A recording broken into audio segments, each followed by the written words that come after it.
রাজধানীর মিরপুর ও চট্টগ্রামের পর এবার আগুন লেগেছে হযরত শাহজালাল আন্তর্জাতিক বিমানবন্দরের কার্গো সেকশনে। দেশের সবচেয়ে গুরুত্বপূর্ণ বিমানবন্দরে আগুনের ঘটনায় মুহূর্তেই ছড়িয়ে পড়ে আতঙ্ক। শনিবার বেলা 2:30টার দিকে বিমানবন্দরের ৮ নম্বর গেটের কার্গো ভিলেজে আগুন লাগে বলে জানিয়েছে ফায়ার সার্ভিসের মিডিয়া সেল।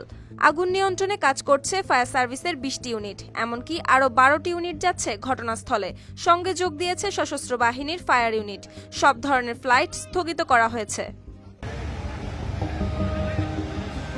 ফায়ার সার্ভিসের কর্মকর্তারা প্রাথমিকভাবে ধারণা করছেন কোনো বৈদ্যুতিক শর্ট সার্কিট থেকেই ঘটতে পারে আগুনের সূত্রপাত। এদিকে কার্গো এলাকায় নিরাপত্তা ব্যবস্থা নিয়ে উঠছে প্রশ্ন, কারণ বিমানবন্দরের এই অংশে রয়েছে দেশের আমদানি রপ্তানি বাণিজ্যের বিশাল পণ্য ভাণ্ডার, ফলমূল, ইলেকট্রনিক সামগ্রী, ওষুধ, এমনকি উচ্চমূল্যের লাগেজও। সুপ্তি রায়, RTV।